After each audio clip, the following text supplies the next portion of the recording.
The president said a lot of things that just simply did not accord with reality. And so today I wanted to present the 10 most false and least misleading statements from President Biden's State of the Union address. First, near the beginning of his speech, President Biden said, "Not since President Lincoln and the Civil War have freedom and democracy been under assault here at home as they are today." Well, I'm afraid that President Biden has a very short memory because we all just lived through the COVID era.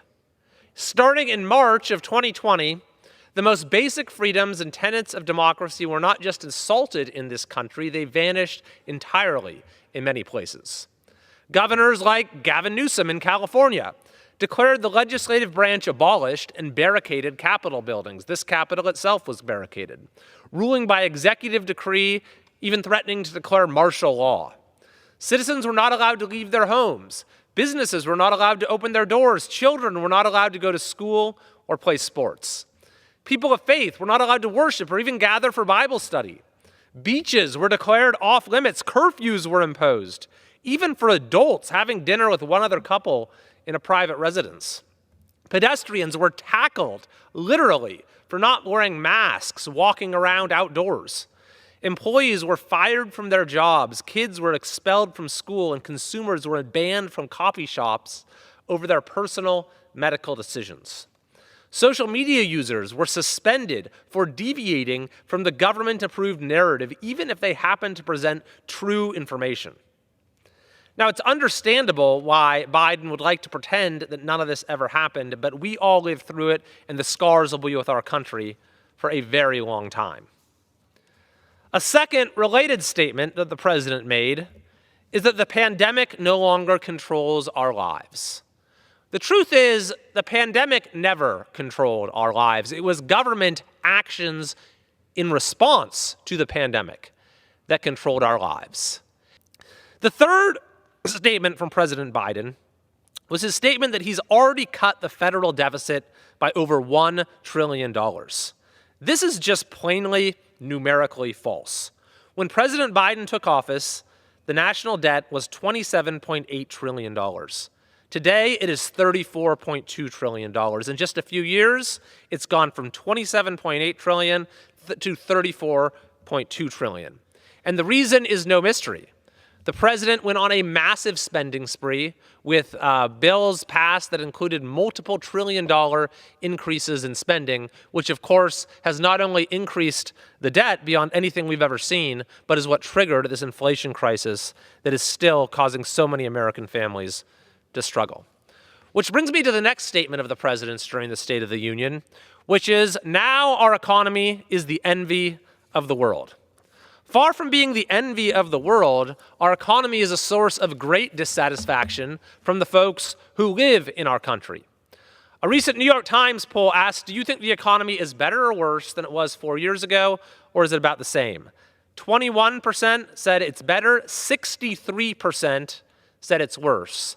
3 times as many people said the economy is worse today than it was 4 years ago.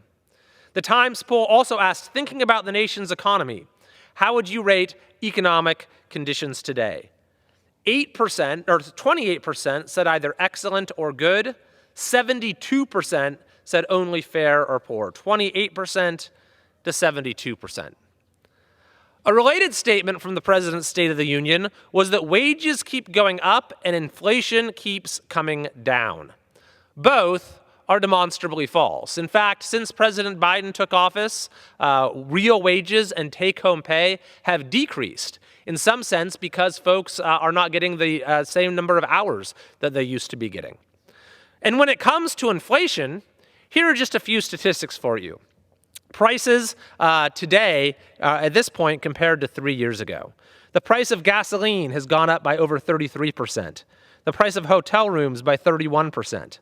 The price of household energy by 29%. The price of transportation by 27%. The price of airfare by 23%. The price of groceries by 21%. The price of restaurant meals by 20%.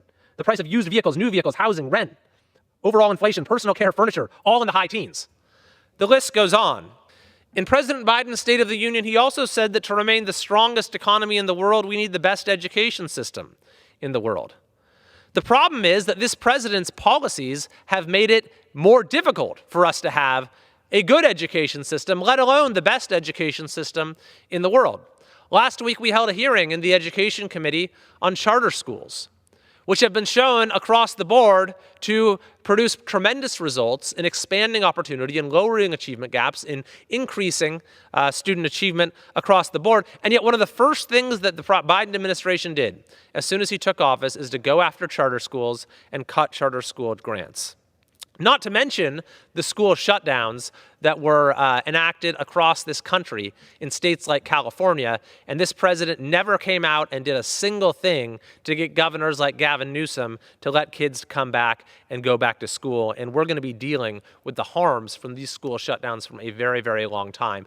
President Biden also stated, in my first day in office, I introduced a comprehensive plan to fix our immigration system, secure the border. He did no such thing. He did quite the contrary on his very first day in office and his first days in office, with dozens of executive actions that made the border less secure. And the results were utterly predictable. We now have 8 million illegal border crossings since the president took office. He set the all-time record in his first year, he broke that record in his second year, and he broke that record in his third year, where he ended the migrant protection protocols remain in Mexico. He instituted catch and release. He ended Title 42. He ended the border emergency. He completely distorted and warped the parole and asylum systems to let tens of thousands of people into the country. These are the things that he did when he took office. The idea that he came into office and proposed fixing our system and securing the border could not be more out of touch with reality. The president also stated that he's ready to fix it, referring to the border. That's what he said, I'm ready to fix it. If he was ready to fix it, he would have fixed it. He would have reversed the unilateral actions that he took when he became president that have caused this unprecedented number of people to come across the border. The ninth false and misleading statement from the president's remarks are that violent crime has fallen to its lowest level in the last 50 years. In reality, violent crime still has not gone back to what it was before COVID. And what's more, property crime has skyrocketed across the country, including a huge increase in vehicle thefts. And the final truly misleading statement from the president, that for many, many Americans could not be more false, is when he said that tonight we can proudly say the state of our union is strong. Americans overwhelmingly disagree with that statement. They're overwhelmingly dissatisfied with the direction of the country. This president continues to copy California's failed policies. He believes Gavin Newsom when Newsom says that California is a model for the nation. But in fact, California is losing people each and every day. It's very sad. The state where it used to be the state anyone could get ahead has now become the state so many can't wait to leave behind. For the fourth straight year, we've led the nation in one-way U-Haul rentals. And if Joe Biden's administration continues to copy California's policies, we're going to see similar results for the entire country.